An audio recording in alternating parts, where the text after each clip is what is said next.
Ladies and gentlemen, welcome back to another video. And listen, it feels great to be back. I'm excited to be back.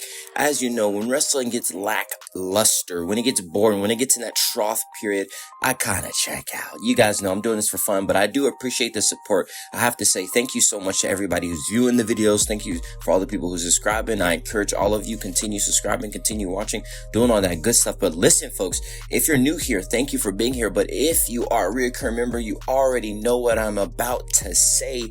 Any void in your life, that void can only be filled with Christ. And so we want to thank him for allowing us not only to be alive for the breath that's in our lungs, but being able to record this video here today. So we do thank him. All right, listen, folks. We're going to talk about something that's intriguing. Who is the future of the WWE? We got BRON Breakker. We got OBA, FEMI, right? OBA coming off the retirement of Brock, doing all those things. But they had a segment, and in this segment, Heyman did a good job, but they teased something. And that's what I'm going to be talking about in this video. So BRON comes out, right? We've had this thing for the past couple of weeks about BRON in this strange spot because he was the big guy. We saw BRON was everywhere. BRON and Punk, all these things. We saw how BRON was becoming the future of the WWE. In walks Oba Femi. Not only does he walk in, but he kicks the door down. Oba comes in, right? People going wild, going crazy. He's over. They book him like a star. They book him over Brock. They do this thing where you create this culture around Oba Femi. Now, when you hear Oba Femi's music, somebody is about to die. The same way when we heard Brock music, the same thing. And they did such a good job doing that. Not for BRON Breakker, though.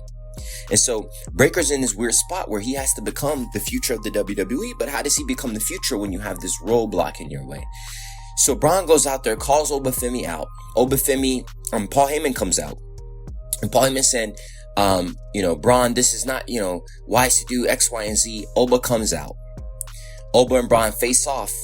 And BRON is saying, well, why don't we fight right now? Figure out who's the future. And Paul's like, hold on. The future of the WWE knows how to market themselves, knows how to be a big star, knows what to do. And he explains that sitting in the ring is two people who understand how this works, but one person who's still learning, talking about BRON, and saying that BRON Breakker is naive. Because how can you say you're a star when you're trying to sell the match already now? Which shows the difference in logic and understanding of how the business works. So it put BRON in a very spot like he's just a rookie. And then we get into the moment where Sunday night's main event, Paul Heyman reveals Oba Femi versus BRON Breakker. Oba Femi versus BRON Breakker at Sunday night's main event. And at this pay-per-view, I'm very curious about what they do.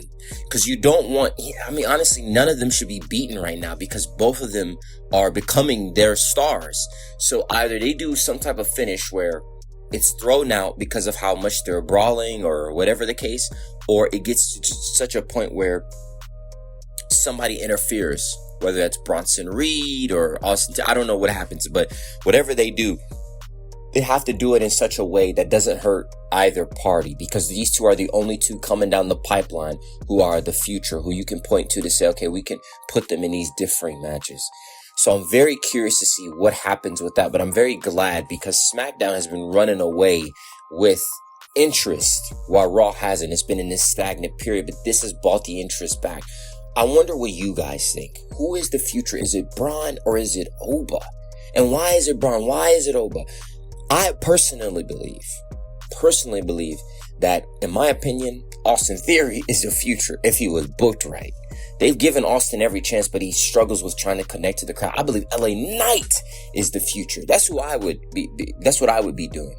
Ricky Saints, where's he at? Why Cody? Let Cody. Okay, let me not. This not it. Okay, I'm gonna peel back here, folks. Y'all know I can get into this rant stage because how come Cody don't have a group around him, including Ricky Stark, Sean Spears, all these people as his Golden Boy crew? We don't have none of that yet, so I'll be patient and watch for that.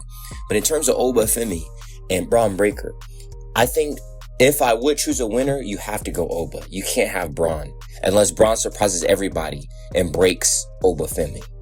Depends on what happens, but let me know what you guys think. Make sure you like, comment, subscribe, do all that good stuff. And thank you for joining me here today.